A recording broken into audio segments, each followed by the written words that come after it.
ಕರ್ನಾಟಕ ಪರೀಕ್ಷಾ ಪ್ರಾಧಿಕಾರ ಇಂದು 3ನೇ ಸುತ್ತಿನ ಅಂತಿಮ ಫಲಿತಾಂಶವನ್ನ ಪ್ರಕಟಣೆಗೊಳಿಸಿದೆ. ಇದರಲ್ಲಿ ಮೆಡಿಕಲ್ಲು ಮತ್ತೆ ಡೆಂಟಲ್ಗೆ ಸಂಬಂಧಪಟ್ಟಂತೆ ಪ್ರಾವಿಷನಲ್ ಸೀಟ್ ಅಲಾಟ್ಮೆಂಟ್ ಅಂತ ನಾವು ಹೇಳ್ಬೋದು, ಅದನ್ನ ನಾವು ಪಬ್ಲಿಷ್ ಮಾಡಿದೀವಿ. ಅದನ್ನ ನಾವು ಸೈಡಿಗೆ ಎತ್ತಿಟ್ಟು ಉಳಿದಂತಹ ಕೋರ್ಸ್ಗಳಿಗೆ ಅಡ್ಮಿಷನ್ ಮಾಡುವಂತಹ ಪ್ರಕ್ರಿಯೆಯನ್ನ ನಾನು ತಮ್ಗೆ ವಿವರಿಸಲಿಕ್ಕೆ ನಾನು ಇವತ್ತ ಮುಂದೆ ಹಾಜರಿದ್ದೀನಿ. ತಮ್ಗೆಲ್ಲ ಗೊತ್ತಿರುವಂತೆ ನಾವು ಈಗಾಗ್ಲೇನೆ ಇದು 3ನೇ ಸುತ್ತಾಗಿರೋದ್ರಿಂದ ತಾವು UG ಕೋರ್ಸ್ಗಳಿಗೆ ಬಹಳ ವಿಚಾರ ಮಾಡಿ ತಾವು ಆಪ್ಷನ್ ಎಂಟ್ರಿ ಮಾಡಬೇಕು. ಕಾಲೇಜು ಸಿಕ್ಕಿದ್ರೆ ಕಡ್ಡಾಯವಾಗಿ ಹೋಗ್ಲೇಬೇಕಾಗುತ್ತೆ. ಹೋಗ್ಲಿಲ್ಲ ಅಂತಂದ್ರೆ ಅದ್ರದ್ದು ಪರಿಣಾಮಗಳು ಬೇರೆ ಬೇರೆ ಇದೆ ಅಂತ ಹೇಳಿ ನಾನು ತಮ್ಗೆ ಈ ಹಿಂದೆ ಸಾಕಷ್ಟು ತಿಳಿಸಿದ್ದೆ. ತಾವು ಅದೇ ರೀತಿ ವಿಚಾರ ಮಾಡಿ ಆಪ್ಷನ್ ಎಂಟ್ರಿ ಮಾಡಿದೀರಾ ಅಂತ ನಾನು ಭಾವಿಸಿದ್ದೀನಿ. ಹಾಗಾಗಿ 3ನೇ ಸುತ್ತಿನ UG CET ಅಂತಿಮ ಫಲಿತಾಂಶವನ್ನ ನಾವು ಈಗ ಪ್ರಕಟ ಮಾಡಿದೀವಿ. ವಿದ್ಯಾರ್ಥಿಗಳಿಗೆ UG CETಗೆ ಸಂಬಂಧಪಟ್ಟಂತ ಕೋರ್ಸ್ಗಳು ಏನಿದೆ, farm sciences, veterinary, engineering, allied health sciences, nursing, D pharma, ಈ ಕೋರ್ಸ್ಗಳು ಏನಿದೆ ತಮಗೆ ಯಾವುದೇ ಆಯ್ಕೆಗಳಿರಲ್ಲ. ತಮಗೆ ಸೀಟ್ ಅಲಾಟ್ ಆಗಿದೆ, ನಾವು ಅಲಾಟ್ ಮಾಡಿದ್ದಲ್ಲ, ನಿಮ್ಮ ಆಯ್ಕೆ ಅನುಸಾರ ನಮ್ಮ ಸಿಸ್ಟಮ್ ಅಲಾಟ್ ಮಾಡಿದೆ. ನೀವೇನೇ ಇದು ಸಿಕ್ಕಿದ್ರೆ ಹೋಗ್ತೀವಿ ಅಂತ ನೀವು ಆಪ್ಷನ್ಗಳನ್ನ ಎಂಟ್ರಿ ಮಾಡಿದ್ರಿ, ಅದರಂತೆ ಸಾಫ್ಟ್ವೇರ್ ಅಲ್ಲಿ ಅಲಾಟ್ ಆಗಿದೆ. ಹಾಗಾಗಿ ತಮ್ಗೆ ಈಗ ಕಾಲೇಜಿಗೆ ಹೋಗುವಂಥದ್ದೊಂದೇ ಉಳಿದಿರುವಂಥದ್ದು. ಈಗಾಗ್ಲೇನೆ ಕೆಲವರು ಕಾಶನ್ ಡೆಪಾಸಿಟ್ ಅನ್ನ ಕಟ್ಟಿದ್ದೀರಾ. ಒಂದ್ ವೇಳೆ ಬ್ಯಾಲೆನ್ಸ್ ನಾವು ಕೊಡ್ಬೇಕು ಅಂತಂದ್ರೆ ನಿಮ್ಮ ಅಕೌಂಟಿಗೆ ಜಮಾ ಮಾಡ್ತೀವಿ. ಒಂದ್ ವೇಳೆ ನೀವು ಹೆಚ್ಚುವರಿ ಹಣ ಕೊಡ್ಬೇಕು ಅಂತಂದ್ರೆ ಚಲನ್ ಡೌನ್ಲೋಡ್ ಮಾಡ್ಕೊಳ್ಬಹುದು ಅಥವಾ ಆನ್ಲೈನ್ ಪೇಮೆಂಟ್ ಸಹ ಮಾಡಬಹುದು. ತಾವು ಮಾಡಿ ಕಾಲೇಜಿಗೆ ಹೋಗಿ ಅಡ್ಮಿಷನ್ ಆಗ್ಬೇಕು. ಸೀಟ್ ಕನ್ಫರ್ಮೇಶನ್ ಸ್ಲಿಪ್ ಈ ಹಿಂದೆ ನಾವು ಆಗ್ಲೇ ಸಾಕಷ್ಟು ಬಾರಿ ಎಕ್ಸ್ಪ್ಲೈನ್ ಮಾಡಿದೀವಿ. ಈಗ ಯಾವುದೇ ಚಾಯ್ಸ್ ಇರಲ್ಲ UG CET ಕೋರ್ಸ್ಗಳಿಗೆ. ತಾವು ಲಾಗಿನ್ ಆಗ್ತೀರಾ, ಸೀಟ್ ಫೀಸ್ ಏನಾದ್ರೂ ಕಟ್ಟುವಂತದ್ದಿದ್ರೆ, ಇಲ್ಲ ಆಲ್ರೆಡಿ ಕಟ್ಟಿತ್ತು ಅಂತಂದ್ರೆ ನಿಮಗೆ ಸೀಟ್ ಕನ್ಫರ್ಮೇಶನ್ ಸ್ಲಿಪ್ ಅನ್ನ ಡೌನ್ಲೋಡ್ ಮಾಡ್ಕೊಳ್ಲಿಕ್ಕೆ ಅವಕಾಶ ಇದೆ.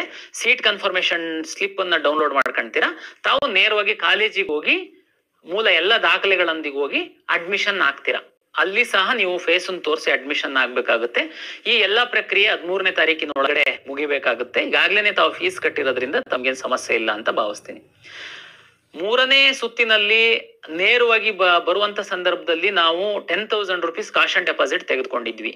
ಕೆಲವೊಮ್ಮೆ ಏನಾಗುತ್ತೆ, SC ST ಮಕ್ಕಳು 10 ಲಕ್ಷದ ಇನ್ಕಮ್ ಒಳಗಡೆ ಇದ್ದಂತವರಿಗೆ ನರ್ಸಿಂಗು ಮತ್ತೆ ಅಲೈಡ್ ಹೆಲ್ತ್ ಸೈನ್ಸಸ್ ಅವರಿಗೆ ನಾವೇನ್ ದುಡ್ಡು ತಗೊಂತಾ ಇರ್ಲಿಲ್ಲ ಆಕ್ಚುಲಿ. ಈಗ ನಾವು ನಿಮಗೆ ಮೊದ್ಲೇ ತಗೊಂಡಿರೋದ್ರಿಂದ ಅಲೈಡ್ ಹೆಲ್ತ್ ಸೈನ್ಸಸ್ ಮತ್ತೆ ನರ್ಸಿಂಗ್ ಅವರಿಗೆ 10,000 ರೂಪಾಯಿನ ನಾವೇನೆ ಕಾಲೇಜಿಗೆ ಕಳಿಸ್ಕೊಡ್ತೀವಿ.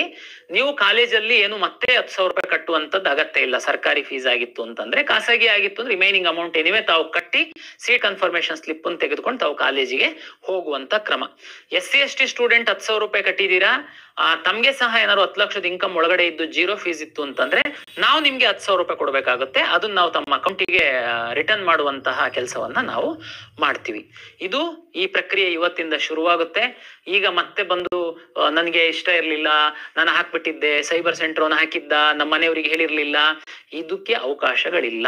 ತಾವು ಗಂಭೀರತೆಯನ್ನ ಅರ್ಥ ಮಾಡ್ಕೊಳ್ಳಿ. ಕೌನ್ಸಿಲಿಂಗ್ ಅಂತಂದ್ರೆ 3ನೇ ಸುತ್ತು ಅಂತಂದ್ರೆ ನಂತರ ನಾವು ಯಾವ್ದು ಸುತ್ತು ಮಾಡದಿಲ್ಲಿರೋದ್ರಿಂದ ನಾವು ಸೀಟ್ ಬಿಡುವಂತದ್ದು ಅದು ಕಾಲೇಜಿನ ಪಾಲಾಗುತ್ತೆ. ಅದು ಏನಾದ್ರು ಒಳ್ಳೆ ಕಾಲೇಜು, ಒಳ್ಳೆ ಬ್ರಾಂಚ್ ಇತ್ತು ಅಂತಂದ್ರೆ ನಿಮ್ಗಿಂತ ಕೆಳಗಡೆ ಅದೇ ಕಾಲೇಜು ಬ್ರಾಂಚ್ ಬೇಕು ಅಂತ ವೆಯ್ಟ್ ಮಾಡ್ತಿರುವಂತ ಸಾಕಷ್ಟು ವಿದ್ಯಾರ್ಥಿಗಳಿದ್ರು. ನೀವು ತಗೊಂಡಿರೋ ಕಾರಣಕ್ಕೋಸ್ಕರ ಅವರಿಗೆ ತಪ್ಪಿ ಹೋಗಿದೆ.